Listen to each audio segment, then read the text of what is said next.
Praise the lord. ఎలా ఉన్నారు? ప్రతి ఒక్కరు ఏదో ఒక యుద్ధము, పోరాటం చేస్తూ ఉంటారు కదా! ఈరోజు దేవుని వాగ్దానము మొదటి సమూయేలు 17వ అధ్యాయం 47వ వచనం.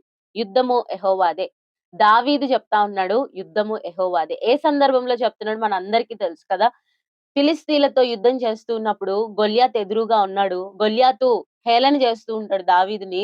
అప్పుడు దావీదు అంటాడు, యుద్ధము యెహోవాదే. నేను యుద్ధం చేయట్లేదు నీతో, దేవుడే నీతో యుద్ధం చేస్తా ఉన్నాడని ఫిలిష్తీయుడైన గొల్యాతుతో చెప్తా ఉన్నాడు. మన ఎదురుగా గొల్యాతు అంత ఎత్తైన సమస్య ఉండొచ్చు కానీ, ఎంత పెద్ద సమస్య అయినా కూడా నీ దేవుడు ఇంకా పెద్దవాడని గుర్తుపెట్టుకోవాలి. గొల్యాతు ముందు దావీదుని పెడితే, దావీదు చాలా చిన్నవాడు. అప్పటికే దావీదు యవనస్తుడు. కానీ తన దేవుణ్ణి బట్టి ధైర్యం తెచ్చుకొని యుద్ధం చేయడానికి ముందుకు వెళ్ళాడు.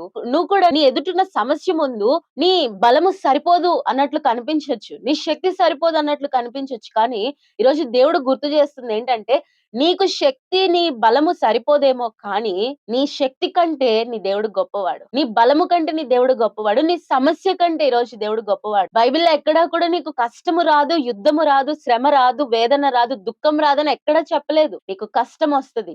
అయినా కూడా యుద్ధం యెహోవాదే. నీకు బాధుంటది. అయినా కూడా యుద్ధం యెహోవాదే. నీకు కన్నీరుంటది, వేదనుంటది, నీకు శ్రమలుంటాయి, ఆర్థిక పరిస్థితులుంటాయి, అనారోగ్య పరిస్థితులుంటాయి.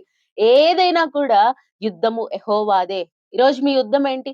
మీ కుటుంబంలో, నీ వ్యక్తిగత జీవితంలో మీరు దేని మీద పోరాటం చేస్తూ ఉన్నారు? మీరు అనుకోవచ్చు, ఈ పోరాటం నేను చేయలేనండి. ఈ ఆర్థిక పరిస్థితులు ఇంక నా వల్ల కాదండి. ఈ కుటుంబాన్ని నేను ఇంక లాగలేనండి. నా వల్ల కాదండి అని మీరు అనుకోవచ్చు. కానీ ఈరోజు దేవుడు గుర్తు చేస్తుందేంటంటే, ఆ యుద్ధము నీది కాదు. అయితే నువ్వెక్కడుండాలి తెలుసా? యుద్ధ భూమిలో ఉండాలి. యుద్ధ భూమి నుంచి బయటికొచ్చేయగూడదు. దావీదు యుద్ధ భూమిలో ఉండి పోరాడుతూ వచ్చాడు. దేవుడు తనకి సహాయం చేశాడు. శత్రువు ఎదురుగానే ఉండాలి. నువ్వు యుద్ధ భూమిలోనే ఉండాలి. అప్పుడు దేవుడు నీకు సహాయం చేస్తాడు. నీ ఎదుటున్న సమస్య పటాపంచలైపోవడానికి దేవుడు కృప చూపిస్తాడు. అయితే నువ్వు యుద్ధ భూమిలో ఉండాలి. చాలా సార్లు యేసయ్యని నమ్ముకుంటే నా శ్రమ పోతదండి. యేసయ్యని నమ్ముకుంటే నాకు కష్టం పోతదండి. నిజమే పోవచ్చు కానీ, యేసయ్యని నమ్ముకుంటే నీకు శ్రమ రాదు, కష్టం రాదని ఎక్కడా గూడా లేదు.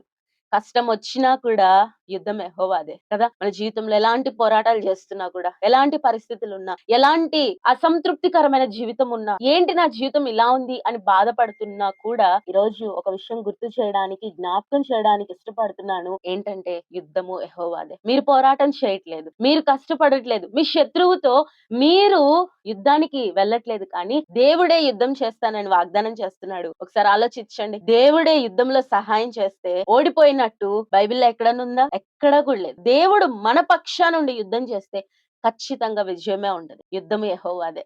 ఆయన రాకడ కొరకే సిద్ధపడదాం. Praise the lord.